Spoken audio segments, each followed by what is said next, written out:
Opa! Sem enrolação, vamos de antemão para cima, meu querido, minha querida. Meu querido, minha querida, o PGR fez a denúncia em relação a 7 militares da cúpula da Polícia Militar do DF.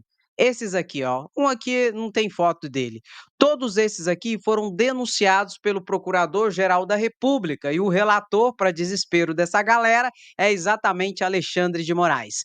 São eles Fábio Augusto, ex-comandante da Polícia Militar do DF, Kleber, também ex-comandante, tudo coronel. Jorge Eduardo, ex-comandante, também coronel. Paulo José, chefe interino do Departamento da Polícia do DF. Marcelo Casimiro, o titular do Comando do Policiamento, tudo coronel. Rafael, chefe do destacamento Batalhão de Choque. E Fábio Silveira, major. É coronel e major, meu querido, minha querida. E foi feita a denúncia por parte do Procurador-Geral da República em relação a essa cúpula pelo crime, dentre outras situações, de omissão imprópria. É quando o servidor público que tinha o dever de agir para evitar um resultado XYZ e o servidor público simplesmente se omite. Isso é um crime de omissão imprópria. E eles cometeram esse crime por quê? Porque eles deixaram ocorrer o 8 de janeiro. E o que ocorreu? Eles estão entrando ali fazendo pedidos para Alexandre de Moraes, pedindo para sair, que eles não estão presos mais, já foram liberados da cadeia. Só que eles têm medidas cautelares, usam tornozeleira eletrônica e uma série de restrições, dentre as quais está comparecer toda semana no juízo, sair no final de semana só com autorização de Alexandre de Moraes, e eles estão direto pedindo para Alexandre de Moraes para sair. Esse aqui, ó, ele pediu para ir no jogo de futebol do filho dele no final de semana. Alexandre de Moraes falou não. Alexandre de Moraes tem sido muito duro nos seus posicionamentos em relação a essa situação desses militares que concorreram, direta ou indiretamente, depende da sua visão, na minha opinião, concorreram diretamente para que o 8 de janeiro ocorresse. E eles estão lascados, acabaram com a vida deles, e eles são militares da polícia, eles não são militares do exército, né? Porque do exército ainda tem a mamatinha no Código Militar, no artigo 99, que se o militar, não é, for expulso, lógico que não é qualquer militar, né, gente? É só de oficial para cima, né? Se for expulso, tem a morte civil dele. Ele não recebe nada, mas a esposa vai ficar com a aposentadoria dele, do vivo morto, né? Polícia Militar não tem isso. Foi expulso, acabou. Perdeu a aposentadoria, perdeu o salário, perdeu tudo. E esse grupo aqui de 7 estão na mira e estão tentando ali ter algumas benesses, e Alexandre de Moraes está falando, ó, não vai não. Ah, André, meu querido, tem consequências. Você aprontou, tem consequências. Você aprontou, tem consequências e pronto, acabou. Não tem jeito, entendeu? Outra situação aqui. Você sabe de Rogério Marinho, né? Rogério Marinho, senador da República, infelizmente. Rogério Marinho, ele foi ministro de Bolsonaro e hoje senador, lamentavelmente. Durante a gestão do senador potiguar licenciado Rogério Marinho, do PL, à frente do Ministério da Integração e Desenvolvimento Regional, isso aqui, ó, ele era ministro, né, da Integração e Desenvolvimento Regional, ele comandava ali, estava sobre a sua estrutura hierárquica, a Codevasc, Companhia de Desenvolvimento de Vale São Francisco e do Paranaíba, ligada ao Ministério. Superfaturou o preço do asfalto em pelo menos 10 estados: Amapá, Ceará, Goiás, Maranhão, Minas Gerais, Rio Grande do Norte, Sergipe, Tocantins, Piauí e Pernambuco. O que ocorreu? Ele saiu, né, licenciado, ele era ali ministro de Bolsonaro, saiu licenciado para concorrer às eleições. E tem essa denúncia aí que está sendo investigado de superfaturamento da Codevasf. Inclusive, Codevasf circula dinheiro demais nessa empresa, viu? Empresa pública, é vinculada ao governo federal, ali, né, de regionalidade e tal. Inclusive, o Arthur Lira tem grande poder lá hoje, pelo que tudo indica, né? Parte Renan Calheiros, parte Arthur Lira. E nessa época de Bolsonaro aqui, houve uma investigação de superfaturamento em todas essas situações aqui. E agora, você não há de ver que isso foi é investigado pela Controladoria Geral da União, que enviou tudo isso para o Supremo Tribunal Federal, uma vez que o Marinho, ele é senador e tem foro por prerrogativa de função. O que que ocorre? Isso foi para o Supremo Tribunal Federal deve oficiar o PGR e a Polícia Federal, se entender que precisa de mais provas, e com certeza, muito possivelmente, Rogério Marinho deve responder, se realmente os elementos probatórios forem substantivos, deve responder por essa situação. Como ele tem foro por prerrogativa de função, tem uma certa blindagem do cargo por causa da imunidade parlamentar e vai ser julgado se isso realmente for andar pelo Supremo Tribunal Federal a partir da denúncia do PGR. Agora, uma situação importante aqui, ó. O ano que vem vai ser substituído o presidente do PL. Informação interessante, né? Vai ser substituído o presidente do PL e eles já estão indicando que vai colocar exatamente Rogério Marinho, que é o preferido de Valdemar Costa Neto, é Rogério Marinho. Será por quê, né, meu querido? Será por quê que é o preferido dele? Eu não quero nem saber, eu tenho até medo de saber o porquê. Porque assim, Eduardo Bolsonaro foi ventilado para ser também. Eduardo Bolsonaro, filho de Bolsonaro. Mas aí o Valdemar Costa Neto chegou para Bolsonaro e falou: não, vamos pôr o Marinho, porque o Marinho tem mais experiência, tem mais tempo e é o meu homem de confiança. Aí, segundo informações dos bastidores, Valdemar Costa Neto concordou e que vai ser então o próximo presidente do PL, o Rogério Marinho. Ai, tem que confiar mesmo, né? Notadamente em questão de dinheiro. Por quê? Já te falei, meu lindo e minha linda. O PL é o partido que mais recebe fundo partidário e fundo eleitoral. Só nesse ano, presta atenção aqui. Ô, Gadinho! Ops, ô, Bobinho! Eu vou parar de chamar o Gadinho de Gadinho. Eu vou falar, ô, Bobinho! Quando eu falar, ô, Bobinho, você já sabe quem é. Ô, Bobinho, deixa eu falar uma coisa para vocês. O PL conseguiu eleger a maior bancada de deputados federais, 99, e a segunda maior bancada de senadores ali no Congresso Nacional. Concomitantemente a essa realidade, ele consegue hoje ter a maior fatia do bolo do fundo eleitoral e do fundo partidário. É muito dinheiro. Eu estou falando de bilhão. Bilhão, André? Bilhão. O PL só esse ano recebeu mais de 200 milhões a título de fundo partidário e mais de 886 milhões a fundo eleitoral, ou seja, deu mais de 1 bilhão de reais. E coitado, o Valdemar Costa Neto já comunicou que já gastou o dinheiro tudo e que está precisando de dinheiro emprestado. Onde será que ele enfiou esse dinheiro, né? É porque ainda tem as emendas secretas, né? Que é o Centrão que, né? A emenda Pix, que com certeza, na minha humilde opinião, foi usado para bancar a campanha eleitoral e comprar voto. Então, todo essa substância de dinheiros, bilhão de reais, vai ser administrado então por Rogério Marinho. Então, realmente tem que ser uma pessoa de muita confiança, né? A Codevasque que o diga que é Rogério Marinho. Ô povinho sem vergonha que não vale nada, meu querido, minha querida. Aproveita e já coloca aí, ô. Toma vergonha na cara. E as urnas? Não tem fraude? Não, não. Ô bobinho, você vive falando que tem fraude nas urnas. Que as urnas têm fraude, código-fonte, o TSE é comunista, Lula não sobe a rampa, toda aquela situação de Bolsonaro. Se as urnas teve fraude, me explica como que foi eleita a maior bancada de deputados de Bolsonaro, do PL, e a segunda maior de senador, do PL. Como? Ah, tá, bobinho, eu entendi. Se eles forem eleitos, não tem fraude. Ah, se eles não forem eleitos, aí tem fraude. Ah, eu entendi, bobinho. Agora eu entendi. Uhum. Aí tem que ser muito samambamba, como dizia minha avó, você é muito samambamba. Tem que ser muito samambamba para acreditar num trem desse, né, gente? Pelo amor de ô povo sem noção.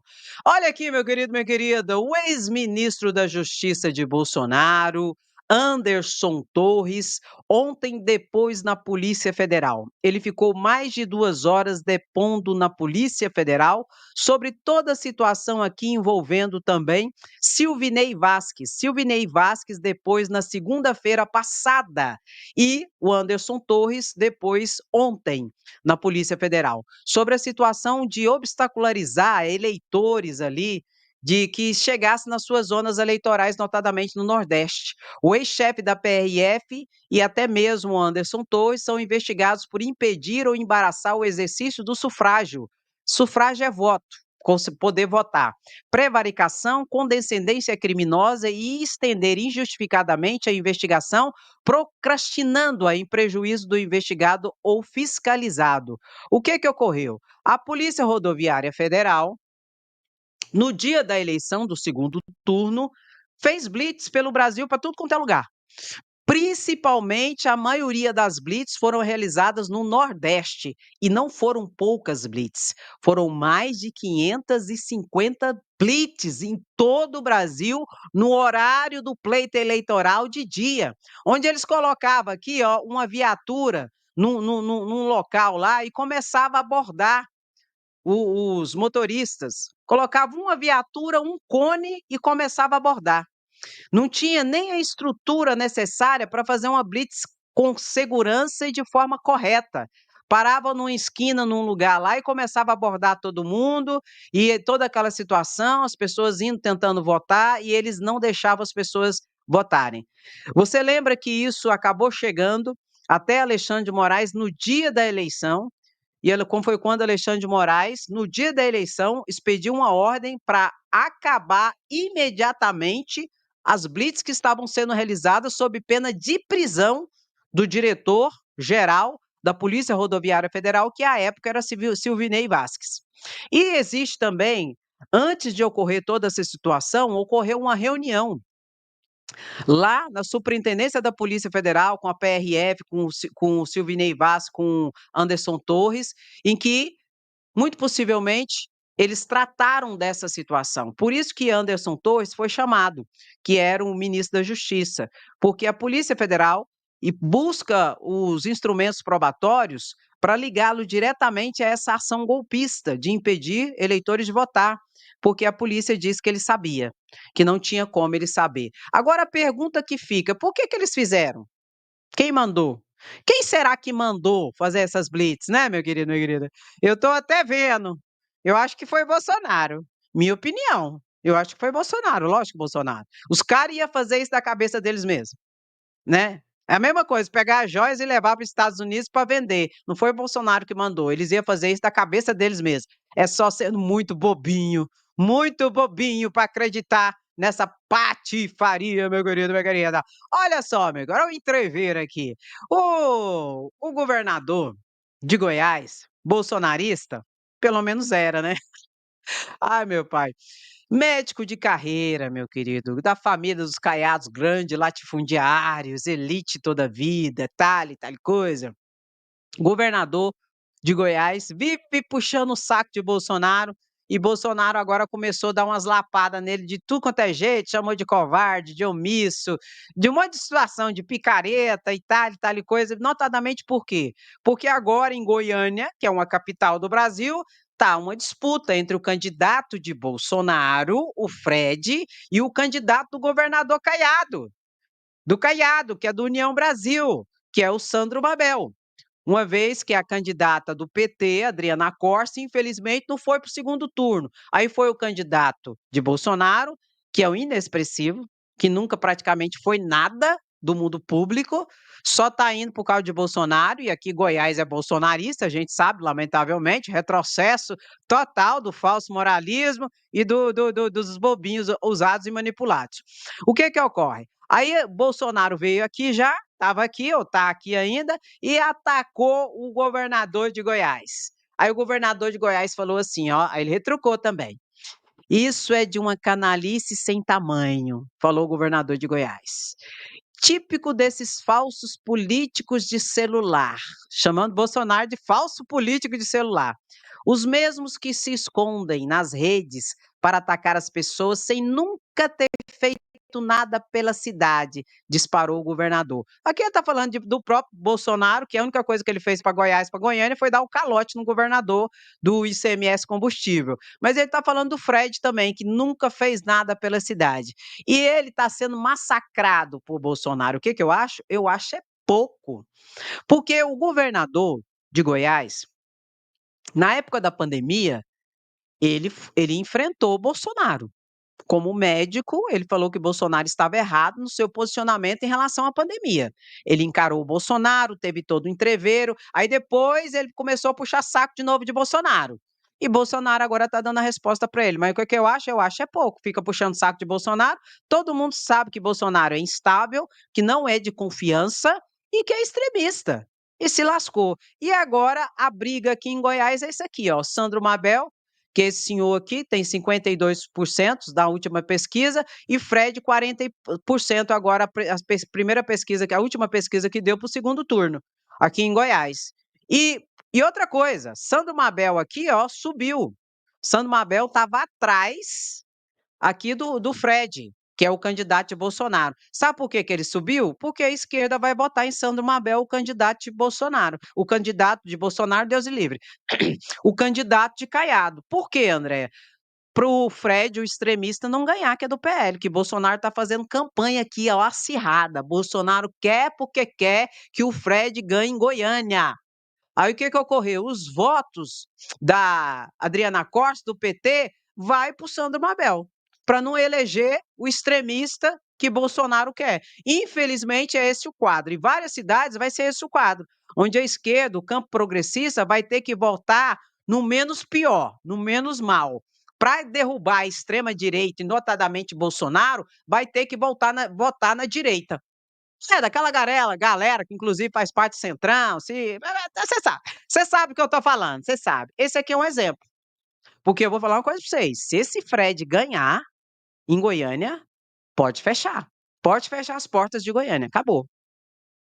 Não, nunca fez nada, por ninguém nem conhece, tem inclusive uma ação do TSE para caçar o mandato dele, quando ganhou para vereador, a suspeita ali de situações ilícitas, tá lá para o TSE julgar. Esse tal de Fred. Então, meu querido, pelo amor de Deus, infelizmente vai ter que ser isso em várias capitais. Para derrubar a extrema-direita, vamos ter que votar na direita. O PT aqui liberou todos os filiados, tudo, pode votar em quem você quiser. Ele não quis assumir diretamente o Sandro Mabel, mas vão botar. Tanto que Sandro Mabel, que estava atrás do Fred, já está na frente, por causa dos votos de Adriana Costa, que não conseguiu ir para o segundo turno. E isso vai ocorrer no Brasil todo. Olha aqui, olha que catástrofe isso aqui. Cuiabá, Mato Grosso. Segundo turno foi o Abílio, gente, Abílio Brunini, pelo amor de Deus, como que o povo vota num cara desse? Deputado federal, um dos piores deputados que existe no Congresso Nacional, Abílio Brunini, bolsonarista, extremista. Olha aqui, tá 39%. Esse é o segundo turno, a última coisa, a última pesquisa. E aí 28% o Lúdio, do PT. Vai ter que se juntar todo mundo para derrubar a extrema-direita.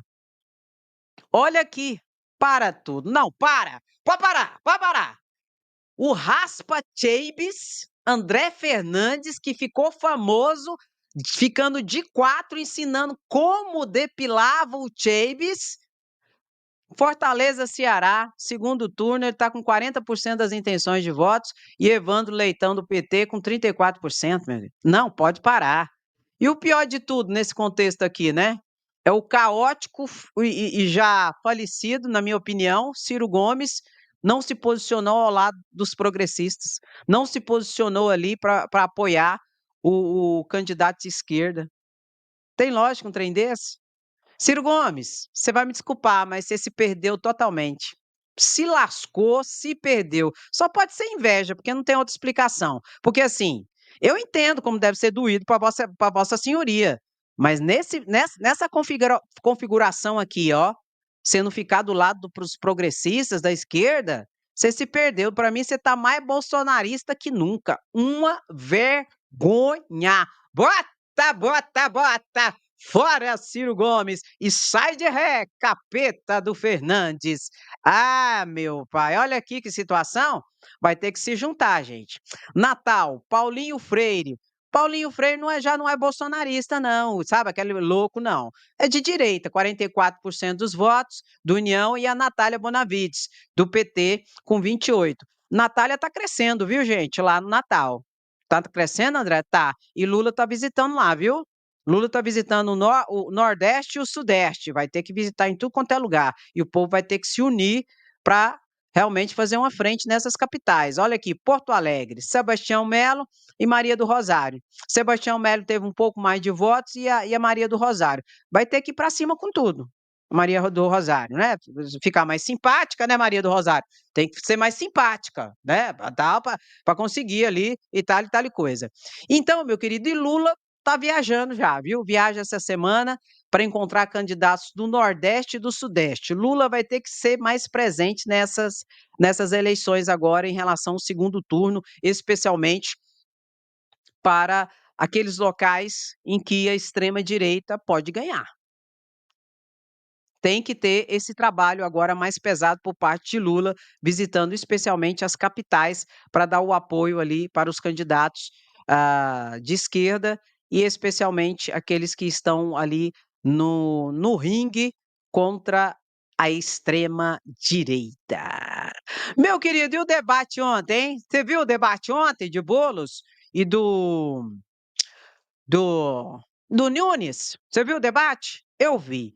Qual que é a minha opinião sobre o debate? Primeira situação que eu quero destacar antes de dar a minha opinião aqui.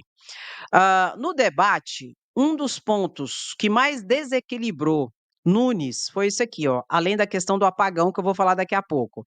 Foi isso aqui, ó, Boulos desafiou mostrar o sigilo bancário, que é a quebra do sigilo bancário de Nunes.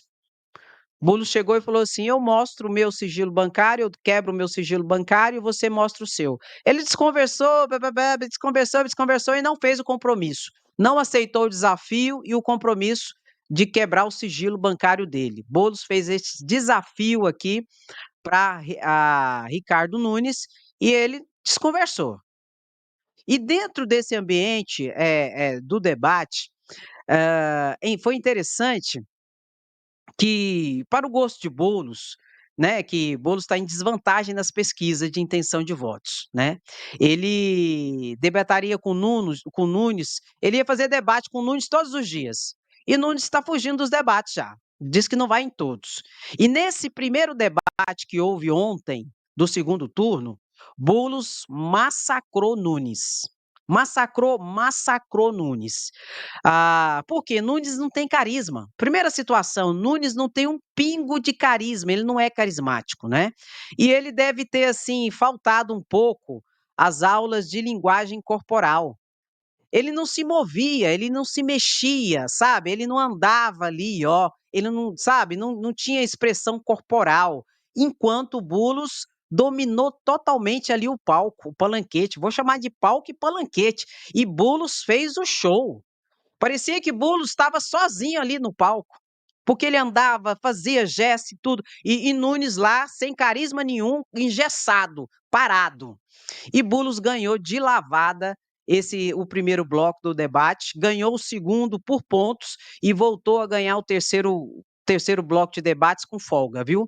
Valeu-se de uma técnica muito comum a essas ocasiões, porque ele pautou o seu adversário. Ele que pautou o adversário, entendeu? Ele elegeu os temas que ele queria falar, que lhe eram mais favoráveis, e obrigou Nunes a dissertar, a falar, a debater sobre eles. E Nunes caiu na armadilha, meu querido. Nunes caiu na armadilha de Boulos e começou a pautar e a comentar aquilo que Boulos colocava para o debate. E como o Boulos desfilava, gesticulava, falava e é carismático, e Nunes engessado, parado, parecia que estava amarrado, né? E sem um pingo de carisma, Boulos deu de lavada nesse primeiro debate. E vou arriscar. Depois desse debate aqui, a pesquisa que tiver depois do debate, nessas pesquisas estão ocorrendo antes do debate, não. Acredito que Ricardo Nunes vai cair e que Bullos vai subir ali nas pesquisas. Porque, vou repetir, Nunes não tem um pingo de carisma. E ele não deve ter brincado de teatro, ele não deve ter brincado quando criança. De articular, de falar, de, né, pá, pra quê? Pra, né? Não, ele ficava engessado como se ele tivesse com medo. Aí, às vezes nem tá com medo. Às vezes a pessoa nem tá com medo, mas quando ela tem essa postura engessada e tal, parece que ela tem medo. Aí Bullos deu de lavada lá, deu show. Parece que o palco era dele. E Bullos pautou os temas do debate e acabou obrigando o, o Nunes a comentar o que o Bullos falava, e não o contrário. Porque quem tem a máquina na mão é Ricardo Nunes, ele que é o prefeito, ele que tinha que ter coisa para mostrar e falar. E não tinha, né? Até porque por causa do apagão, né? Se lascou. Ô, meu pai, se lascou. Na cidade do apagão, o prefeito Ricardo Nunes apaga durante debate. Apagou geral. E vou dizer uma coisa: Ricardo Nunes, a partir desse debate de ontem, só vai participar de debate se não tiver jeito. Se não, ele não vai participar mais de debate. Ele apanhou feio, foi de lavada. E o que que eu acho? O que que eu acho? Bota aí o que que eu acho. Eu acho é pouco, meu querido. Falar em picareta, olha aqui. Sabe aquele vídeo que Bolsonaro fez querendo apoiar o Ricardo Nunes? Porque é assim, né? Bolsonaro nunca assumiu a campanha de Ricardo Nunes de fato e de verdade no primeiro turno. Vamos falar sério. Ô bobinho, fala sério. Não fica puxando saco de Bolsonaro, não. Ele não assumiu a campanha de Ricardo Nunes no primeiro turno. Não assumiu. Por quê? Porque ele ficou com medo de perder mais aliados, mais eleitores por causa de Pablo Marçal, que entrou e rachou de cima e embaixo e pegou eleitores de Bolsonaro. E Bolsonaro com a postura, né, meio laica de apoiar o Nunes, que não é, que segundo eles não é um bolsonarista da gema, não obstante tente ser, tinha que apoiar Marçal, aí Bolsonaro ficou naquele meio termo, meio cá, meio lá. Aí assim que o Ricardo Nunes foi para o segundo turno e o Pablo Marçal não foi, aí Bolsonaro apareceu. Aí a Margarida apareceu. Aí Bolsonaro fez um vídeo.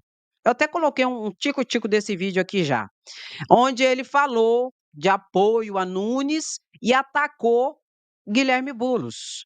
Falou assim, ó, que Guilherme Bullos defende liberdade para traficantes e que ele planeja transformar São Paulo em um laboratório de suas aventuras ideológicas fracassadas, a exemplo do que a esquerda faz na Venezuela. Ô, bobinho, você acredita nisso? Não acredito. O que que aconteceu? A Justiça Eleitoral mandou derrubar e já derrubou esse vídeo de Bolsonaro das redes sociais. Por quê? Porque isso aqui é mentira. Se o Brasil quase se transformou numa Venezuela, foi na fila do osso de Bolsonaro, onde nem os meus pés de galinha, que eu gosto de comer cozido na panela de pressão, com azeite e alho bem frito, eu não achava mais para comprar meu pé de galinha, que é colágeno. Por que que eu não achava? Porque o povo não tinha dinheiro para comprar carne. Aí o povo começou a comprar pé de galinha, e o pescoço da galinha. Chegou um pouco que o pé de galinha aumentou o preço e a carne de pescoço da galinha aumentou de preço. Aí o que que o povo começou a fazer? Comprar osso. Nunca me esqueço disso. É sério, gente. Eu não achava mais o pé de galinha para comprar. Chegava lá, o povo já tinha comprado, porque o povo queria carne, queria comer proteína e não tinha dinheiro para comprar 1 quilo de carne que chegou a 40, 50 conto, 1 quilo de bife no governo Bolsonaro. Então, se o Brasil chegou perto da Venezuela, foi no governo Bolsonaro, viu? Porque no governo Lula, até hoje, nunca teve isso. E nunca vai ter. Foi o contrário. Foi no governo Lula que o pobre começou a participar do ambiente da classe média e da elite, que é ir para o aeroporto viajar. Não sei se você lembra disso. Você esqueceu, bobinho? Foi? Então eu vou te lembrar. Foi no governo Lula e Dilma que o pobre começou a ocupar o ambiente das academias, das universidades, ali junto com a classe média e junto com a elite. Foi inclusive por isso que Lula sofreu o golpe. Foi inclusive por isso que Dilma sofreu o golpe. Dilma sofreu um golpe parlamentar em 2016 e Lula sofreu um golpe judicial em 2018. Por quê, Andréia? Por quê, pelo amor de Deus? Porque a classe média estava incomodada. E a elite também estava incomodada nesse país. Por quê? Porque o preto, o pobre e o mestiço estava usando e usufruindo dos mesmos benesses e ambientes da classe média e da elite. Aeroporto, principalmente, e universidades. Aí não pode. Aí não pode, porque o governo que tenta fazer inclusão social sofre golpe nesse país. O governo que fala que vai fazer reforma agrária, não sei se você já reparou. Você nunca reparou? O governo que fala que vai fazer reforma agrária cai. Jango caiu por causa da reforma agrária. O, o Getúlio caiu por causa da reforma trabalhista que ele fez, criando direitos para os trabalhadores. Foram lá e sofreu o golpe também.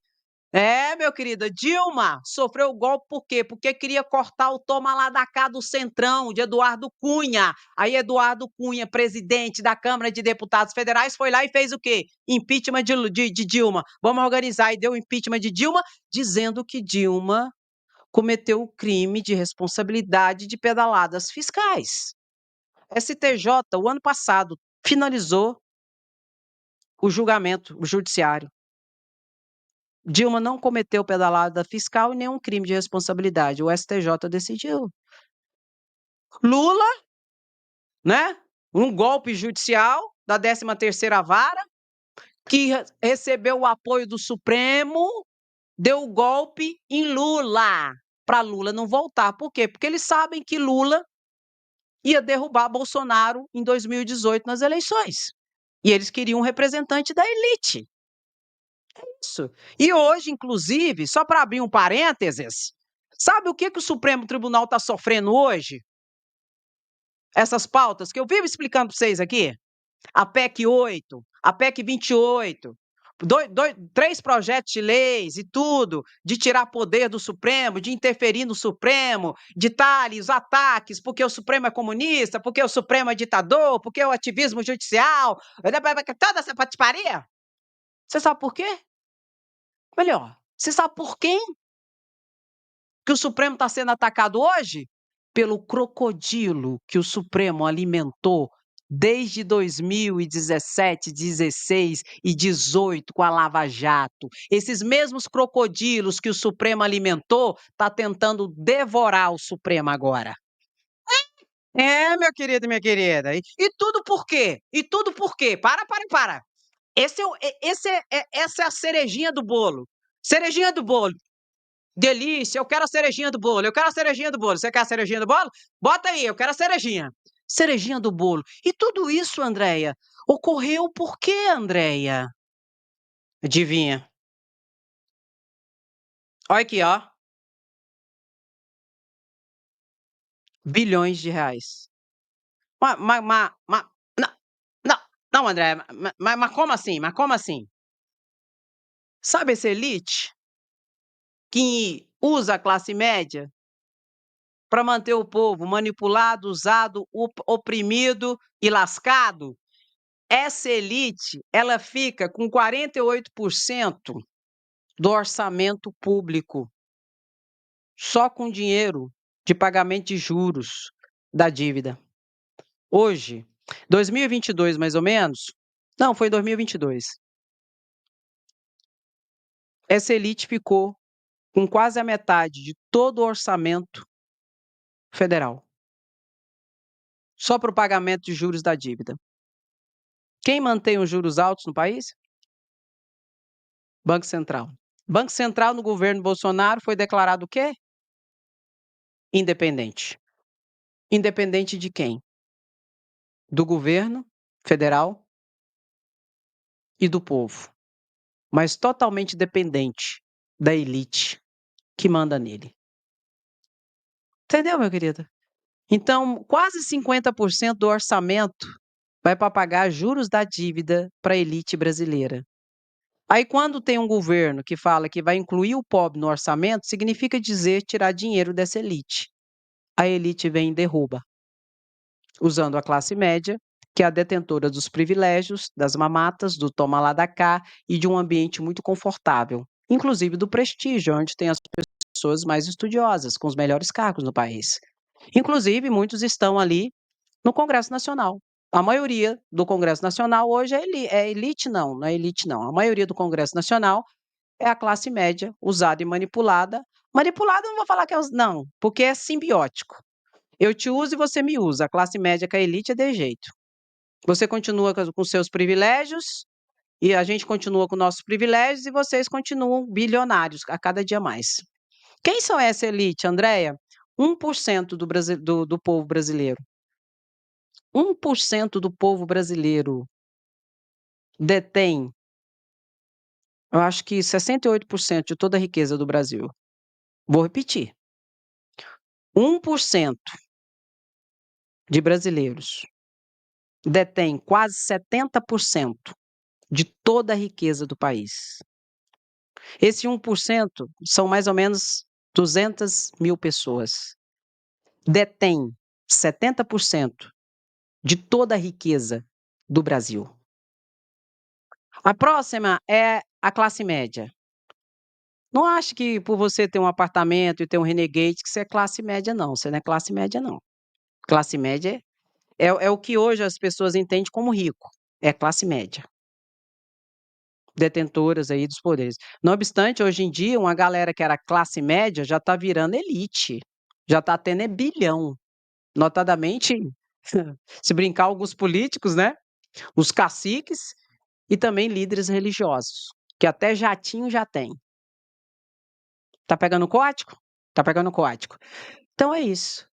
Aí a classe média, que é a detentora das mamatas, cômoda, elabora as suas teses muito bem elaboradas, suas narrativas, que tem holofotes hoje, um adentramento muito grande nas redes sociais e uma capilaridade absoluta nas mídias corporativas. Por quê? Quem é dona das mídias corporativas? Se não é dona, é sócia majoritária ou então paga para o que quiser. Globo, SBT, tal e coisa. A elite. Pega o código, meu querido. Pega o código. Quais são os 2 grupos aqui que menos paga tributos no Brasil? E o que mais paga? Para deixar bem diferenciado. Qual é o grupo no Brasil que mais paga tributo? A massa, o povo. É o que mais paga tributo. Qual os 2 que menos paga tributo? Um faz parte da elite, o agro que não é pop, os latifúndios, o agro que mata, que desmata e que se lasque o mundo. Que menos paga tributo no Brasil. Tem um monte de isenções. E o outro grupo? É da elite, André? Não. O outro grupo não é da elite, não. Não obstante, eu tenho que dizer que já tem grupos desse aqui, ó, que já está na elite. Já tem jatinho. Já anda com um relógio de 100 mil reais, né, Silas? Anda com a camiseta assim, ó, que custou 7 mil reais, né, Silas Malafaia? Já faz parte da elite. O outro grupo que não paga tributo, entidades religiosas. Oi, André, mas as entidades religiosas não é elite? Então por que ela não paga tributo? Porque ela tem um papel fundamental dentro dessa estrutura fascista, que é de manipulação das massas, que é de criminalizar a política, enquanto tem um monte entrando na política, um monte de pastor, bispo, não sei o quê, entra na política. Eles criminalizam a política, aí diz que a política é coisa do capeta, do diabo, que só tem bandido e tal e coisa, e tira o povo do debate político. Se torna um alienado e manipulado. Aí mistura o fundamentalismo religioso, escoa tudo. Aí fica aquele bobinho, que o povo chama de gadinho. Toca para lá, vai para lá. Toca para cá, vai para cá. E no frigir dos ovos ainda, eles além de ser humilhados, oprimidos, a culpa ainda é deles. O Brasil tá de jeito. Não, a culpa do Brasil tá de jeito é por causa do povo que não sabe votar. Mas como que você quer que ele saiba votar se ele não percebe essa estrutura de cegueira, essa estrutura secular de sequestrar a liberdade das pessoas a partir de tudo isso? E eu estou falando de estrutura, eu não estou falando de pessoas, viu? Tem gente na elite que é gente boa, tem gente na classe média que é gente boa, assim como tem gente na pobreza que é gente sem vergonha. Eu estou falando de estrutura. É essa estrutura e é essa configuração do país. Aí fica difícil. Por isso que Bolsonaro encontrou o berço esplêndido. Por quê? Porque essa configuração atende perfeitamente o bolsonarismo, que é racista, que é o racismo estrutural. Existe o racismo estrutural, o racismo racial e o racismo contra o pobre, contra o mestiço e tudo mais. Em que a elite, a classe média quer que você, pobre, continue aqui na ralé, para não atrapalhar eles nos ambientes dele. Aí dentro desse ambiente eu não posso esquecer. Você lembra da fala de Paulo Guedes? É, mas empregada doméstica tá indo para Disney hoje. Onde já se viu isso? Empregada doméstica tá indo para Disney hoje. Lula possibilitou que os pobres pegassem avião, viajassem no governo. É. Aí quando o Bolsonaro entrou, aí toda aquela, né? Onde já se viu isso? É o que vou te repetir. Eles são racistas. Não gostam de preto, não gosta de mestiço, não gosta de pobre. Branco ou não, não gosta. E eles não querem o pobre, a massa, pensante e crítica, porque isso significa dizer que aí eles vão conseguir galgar conhecimento e ocupar os espaços que antes era só deles. As academias, as universidades, as faculdades, que é onde eles estão. O campo político. Aí, nada melhor do que criminalizar a política a partir desse fundamentalismo religioso que acaba cegando mais ainda as pessoas e afasta o povo do debate político. Enquanto isso, eles estão adentrando no campo político e dominando tudo. Ai, eu sou antissistema. Aí eu lembrei de Bolsonaro e Pablo Marçal. Ai, eu sou antissistema. Sempre fizeram parte do sistema. Mamam nas tetas do sistema. Porque esse sistema não tem como separar o público e o privado, não. O privado tem as mamatas, que eu falei principalmente do latifúndio, do agro, por causa do público.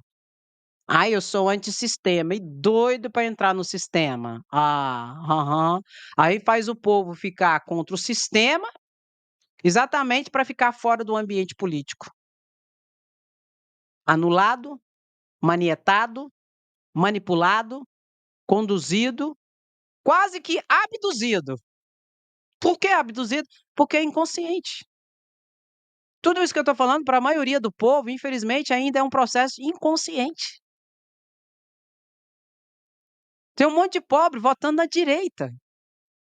Tem um monte de negro votando na extrema direita. Talvez para ser aceito por eles, mas não serão. Serão usados e manipulados, mas não serão aceitos. Por quê? São racistas.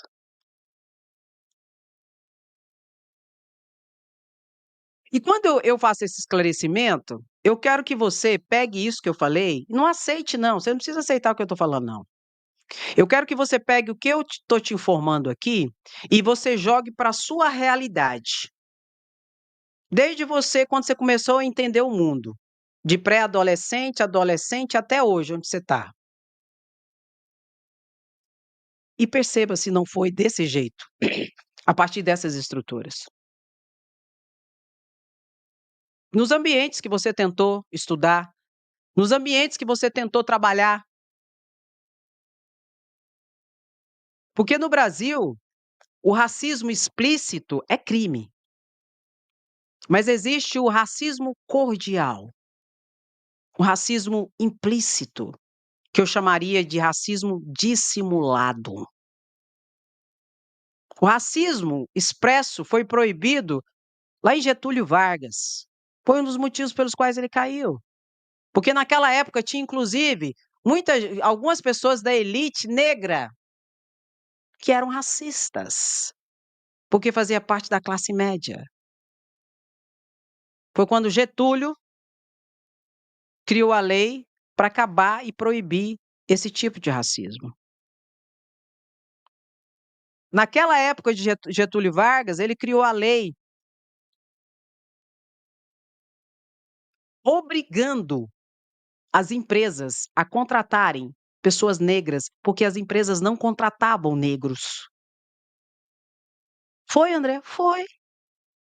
E hoje tem um monte de gente brigando por causa de cota. Foi lá Getúlio, lá atrás. Ele criou a lei que obrigava as empresas, para ter benefícios, a contratar negros, porque as empresas não contratavam negros. Por que eles não contratavam negros? Porque o Brasil é racista e eles queriam os negros fora do ambiente deles, assim como a elite e a classe média quer você, pobre, seja branco ou preto ou amarelo, pobre, indígena, mestiço, negro, fora dos ambientes que eles ocupam. Para isso, eles precisam sequestrar o seu senso crítico e te tirar do debate político. Como que eles fazem isso? Criminalizando a política, dizendo o sistema não presta, eu sou antissistema, e estão lá entrando no sistema. O pior de tudo, com o seu voto.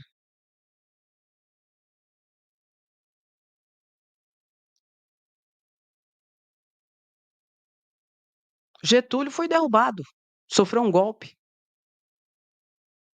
Jango falou que ia fazer reforma, presta atenção. Jango falou que ia fazer a reforma.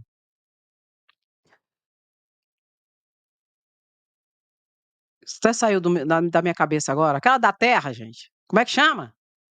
É, reforma agrária. Querido, quando ele falou isso, que ia fazer reforma agrária, a elite derrubou ele.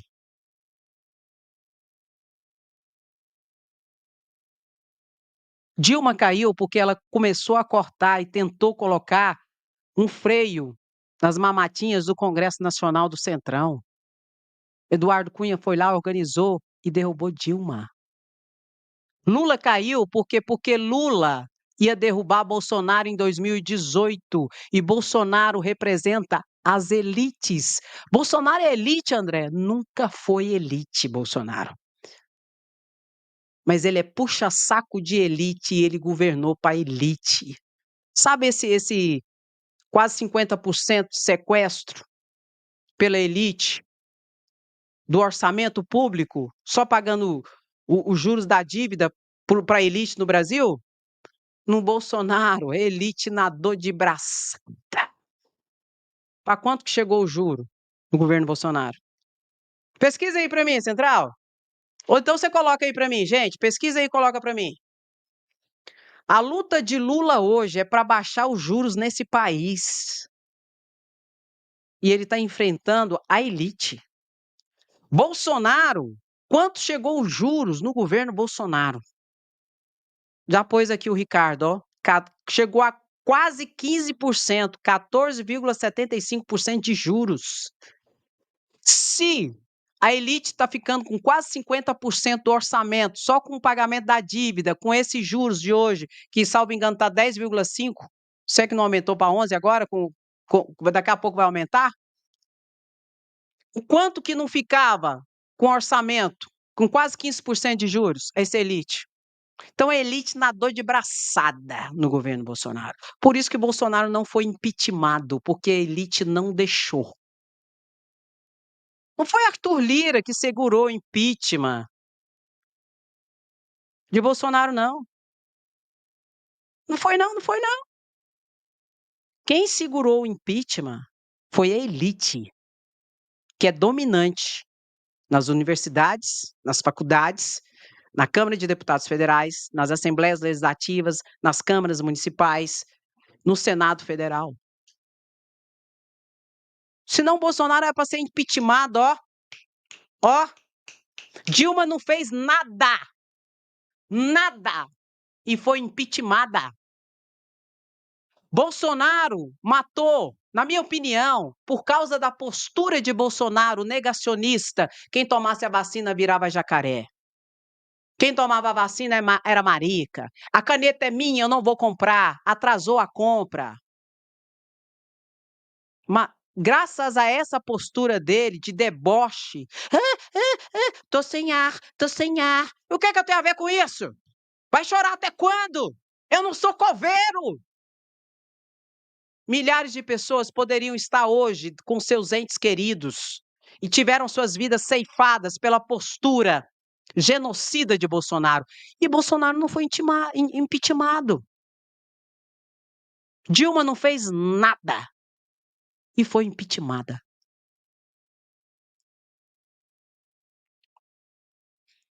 As mídias corporativas, os meios de comunicação de corporativos, Globo, SBT, têm a sua responsabilidade, mas quem manda neles é a elite. Congresso Nacional, quem manda é a elite. Supremo Tribunal Federal, a elite, parte manda ali, e o Supremo Tribunal Federal ajudou. E hoje o Supremo Tribunal Federal está tentando trazer a justiça.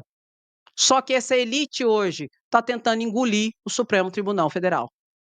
Esses mesmos crocodilos que o Supremo alimentou para o impeachment de Dilma e para o impeachment de Lula, esses mesmos crocodilos estão hoje grandes, gordos e fortes e estão tentando engolir o Supremo Tribunal Federal, porque o Supremo Tribunal Federal está tentando resgatar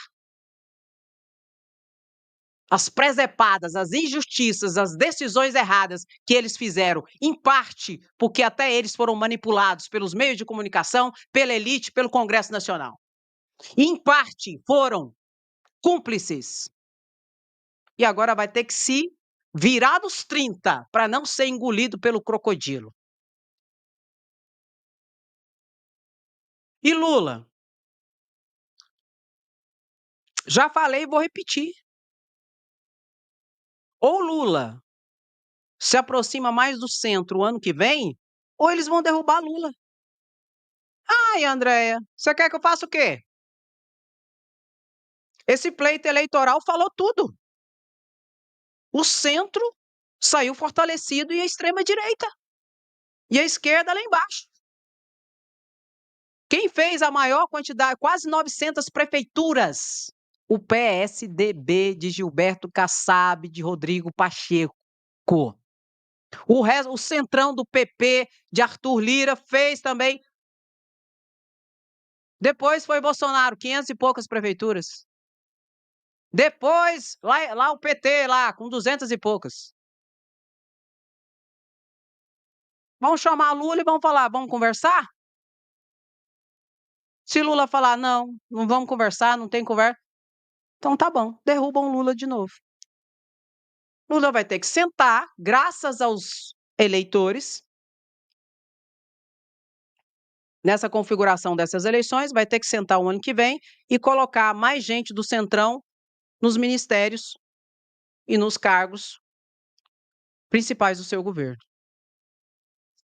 Até para ter o apoio do Centrão em 2026, porque se o Centrão juntar com a extrema-direita, Tarcísio ganha as eleições. Porque a Rede Globo já está colocando ele como a opção. Se a Rede Globo está colocando ele como opção, significa dizer que a elite falou para colocar. Entendeu, meu querido? Marçal, cara, pelo amor de Deus. Teve uma pesquisa, né? Teve uma pesquisa para a presidência da República já. Lula ficou em primeiro lugar, Marçal ficou em segundo lugar e depois ficou Tarcísio. Aí a elite brasileira está avaliando, porque não era nem para ter esse tipo de pesquisa. A elite brasileira já está avaliando quem que ela vai apoiar para tentar derrubar Lula. Marçal ou Tarcísio? Ela vai apoiar quem tiver mais votos, quem tiver nas pesquisas mais pontos. A princípio, a elite, expressada pelos meios de comunicação corporativo, estava metendo o pau em Marçal. Não, porque Marçal é um absurdo. Marçal ia lá, dava uma pancada toda hora no jornalista, numa apresentadora da Globo News e tudo mais. Agora eles já falam assim, ó, chamava Marçal de extrema-direita. Agora eles já estão falando que Marçal é de direita, que Marçal de direita e tal, junto com Tarcísio de Freitas de direita, ou seja, eles não querem saber se é de direita, se é de extrema-direita, eles não querem saber. Eles querem saber o seguinte: nós vamos continuar com as nossos privilégios, a classe média, e nós mandando no Brasil a elite? Você vai governar para nós ou não? Não vai tirar dinheiro nosso, do orçamento? Não, então tá bom. Então você vai ter o apoio da Globo, do SBT, da Record, vai ter o apoio do Congresso Nacional e a classe média vai elaborar os discursos muito bem elaborados, que o cara é comedido, o cara é do bolsonarismo moderado, tal, que um bolsonarismo que sai dos extremos e tal, que vai pacificar o país e tal, com aqueles discursos, narrativas, para quê? Para manipular o povo. Aí isso vai cair em massa na Rede Globo, SBT, Record, Band, tudo, tudo. Aí o povo tá lá, já tá afastado do debate político por causa da criminalização da política e do antissistema. O que cai na Globo? O cara é bom. Nossa, ele é bom. Eu vou votar nele. Ele é bom. Enquanto isso, do outro lado é a esquerda. Porque a esquerda é a favor do aborto. Ai, porque a esquerda quer liberar droga. Ai, porque a esquerda é do capeta. Ai, esquerda é coisa do capeta lá. Aí os religiosos ali no toma lá da cá, né? Que faz do púlpito de adoração o púlpito de palanquete de negociata. Governadores, mercadores da fé, faz toda aquela lavagem e o povo. Misericórdia, eu não voto na esquerda, não. A esquerda? Misericórdia, sangue de Jesus tem poder. É assim ou não é? E eu sou de esquerda. E tem alguma coisa desse trem na minha cabeça? Nunca usei droga na minha cabeça, não gosto de droga. Sou lésbica, gosto de mulher. E cada um tem que gostar do que quiser. E fazer da sua vida o que quiser. Dentro dos limites. Aí eles jogam esse falso moralismo em cima do povo, para escravizar o povo ainda mais. E o povo se lascando. Aí esses falsos moralistas que faz aquele discurso moralista, não sei o quê, chega à noite vai pro puteiro. Chega à noite vai pro cassino. Brasília que o diga, viu? Se você quiser, o centro do centro do centro do centro é Brasília. Cassino, as meninas, alta elite é Brasília. Entendeu? Aí joga o falso moralismo. Aí, enquanto o povo está preocupado com a vida dos outros, se o outro dorme com o outro dorme com quem faz no quê, como vai vender banheiro unissex. Na minha casa sempre foi banheiro unissex. Depois, quando eu fiquei grande, que eu trabalhei, estudei, me virei, que minha casa hoje tem 2, 3 banheiros. Mas sempre foi banheiro unissex, minha casa? Ai, banheiro unissex, porque não sei o quê. Bé, bé, bé. O falso moralismo. Aí joga essas pautas moral para cegar o povo. Aí junta religião, falso moralismo, a situação de falta de conhecimento, falta de acesso à educação, tudo, criminalização da política, tudo, pronto, acabou. O Brasil está dominado pela elite. Pronto e acabou. Onde o pobre, coitado lascado, vai produzir a riqueza para dar para eles e não vai usufruir da riqueza. E quando mais precisar, vai descobrir que a reforma da Previdência de Bolsonaro lascou com tudo da vida dele. Bolsonaro gosta dos pobres. Aí quando você for pedir sua aposentadoria lá, o bobinho, você vai descobrir que você vai ter que trabalhar mais, você vai descobrir que você tem que ter idade, vai ter que estar mais velho, e você vai descobrir que você vai receber menos, porque a forma de cálculo também mudou. O tempo de contribuição aumentou, exige idade mínima para aposentar, e além de tudo, a aposentadoria vai ser menor, porque mudou a fórmula de cálculo. Na reforma da Previdência de Bolsonaro, que foi o segundo documento assinado por ele. O primeiro foi 5 decretos liberando arma do desarmamento lá, de arma de não sei o quê, que caiu todos os decretos dele, pelo Supremo. Aí, o segundo documento que ele assinou, reforma da Previdência. Lascou com os trabalhadores. A viúva e o viúvo, você não sabe o que te espera quando você for pedir o seu benefício lá, que o seu cônjuge vier a falecer. Você não sabe o que te espera. Pegou o código ou não pegou o código? Se você não pegou o código, deixa quieto. 12h30 eu estou de volta. 12h30 eu estou de volta com mais informações. Muitas informações, explicações. Mas não se preocupe não, a gente tem eu tenho uma esperança, que é Lula, eu não vou mentir para vocês. Lula realmente tenta colocar o pobre no orçamento. E ele sofre um grande risco por isso. E mesmo assim, ele faz. E ele sabe de tudo isso que eu estou explicando para vocês, Lula sabe de cor e salteado de tudo isso que eu estou explicando para vocês. E eu tenho certeza que ele vai fazer aquilo que for necessário para não jogar o Brasil na mão novamente da extrema-direita em 2026. E nós vamos ter que entender esse processo. Por que eu digo que nós vamos ter que entender esse processo? Porque as mídias corporativas vão cair matando em cima de Lula, exatamente para fazer o campo progressista virar as costas para Lula. Mas nós temos que entender o momento e a configuração política caótica em que nós estamos, em que a extrema-direita está que nem um cachorro raivoso tentando pular o muro e ocupar os espaços de poder novamente.